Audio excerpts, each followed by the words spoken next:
El Partido Nacional fue el que nos dejó hundidos en el 74% de pobreza. Son los que no reconstruyeron y dejaron destruidos 12.000 de los 17.000 centros escolares en nuestro país. Son los que se dedicaron a fortalecer a los batallones y a los escuadrones de la muerte que tenían y a dejar olvidada la salud del pueblo hondureño sin la construcción de ni siquiera un hospital. Son los que despacharon a la MASI para que no los investiguen. Los que crearon pactos de impunidad desde el Congreso Nacional para que después le otorguen cartas de libertad en el Poder Judicial. Y ahora hacen insurrección legislativa porque se oponen a aquellas grandes decisiones de este gobierno. No les gusta que se hayan derogado los fideicomisos, que eran la gran fondo de corrupción público-privada y que violentaba la Caja Única del Estado.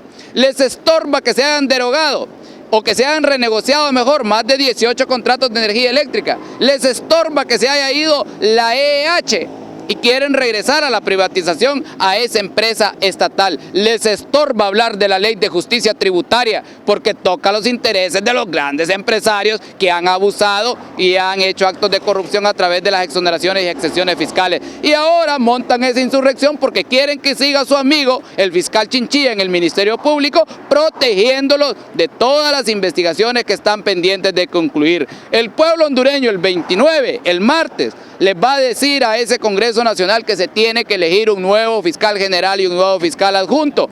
¿Por qué? Porque ya culmina el periodo que constitucionalmente le otorgan al actual fiscal y no puede continuar. Hay una persona que fue cómplice del narcotráfico, de la corrupción y del crimen organizado en nuestro país. Con esta insurrección legislativa y con la creación del bloque de oposición ciudadana prácticamente tienen atado de manos a este gobierno, ya que no pueden legislar y cumplir con la promesa de campaña de la presidenta Xiomara Castro.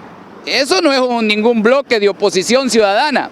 Ese es un bloque de organizaciones criminales, BOC, B-O-C, bloque de organizaciones criminales. Porque ¿quién está ahí? El Partido Nacional. ¿Y qué representa el Partido Nacional para nuestro país? Saqueo del Instituto Hondureño de Seguridad Social, cartas de impunidad por todos los fraudes electorales y el golpe de Estado de nuestro país. Representa la venta de hospitales chatarra que no ve ninguno en este momento, sin embargo se huevearon el dinero. Representa la sangre de los mártires del 2009 y de los fraudes del 2013 y del 2017. Representa el Partido Nacional la venta del territorio con las sedes. Y quizás aquí podríamos seguir 2 días en esta entrevista y no terminamos de contar los grandes daños que le hicieron a este país. Representa los que nos dejaron hundidos en el 74% de pobreza. Entonces, ¿qué bloque de oposición ciudadana son? No son más que un bloque de organizaciones criminales que se oponen a las grandes transformaciones que la presidenta Xiomara Castro está impulsando. Sin embargo, Fausto, no hay que desconocer que actualmente la oposición tiene, como le decía, atado de manos a este gobierno, ya que no se pueden legislar, le bloquean todo tipo de proyectos de ley. Pero la pregunta sería, ¿qué hacer ante esto? Hay sectores que se plantean disolver el Congreso Nacional. ¿Para usted qué hay que hacer? No sé qué sectores pretenden disolver el Congreso Nacional, por lo menos yo no lo he escuchado. Pero el soberano es el pueblo.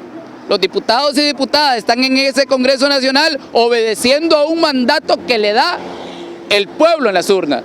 No son ni siquiera representantes en ese Congreso de un partido político, son representantes del pueblo y por eso le digo, el 29, el martes, les vamos a demostrar de qué está hecho este pueblo.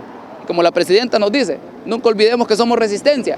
De las calles venimos, en las calles asumimos el poder y desde las calles les vamos a decir que la razón la tiene el pueblo. Pero al final el diálogo es lo que llevaría a los consensos de los diputados en el Congreso Nacional para elegir al próximo fiscal. Es que el diálogo siempre es necesario en toda democracia, nadie se ha opuesto a él.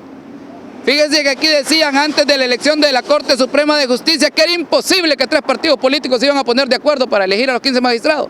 Ahí están los 15 magistrados y magistradas haciendo un rol diferente al que mirábamos de la anterior Corte Suprema de Justicia. Lo mismo ha pasado con Tribunal Superior de Cuentas, Unidad de Política Limpia, Tribunal de Justicia Electoral. Y lo mismo va a suceder con el Ministerio Público. Se va a elegir fiscal. Y el pueblo le va a decir a ese Congreso Nacional que tiene que hacerlo antes del 1 de septiembre porque así lo establece la ley.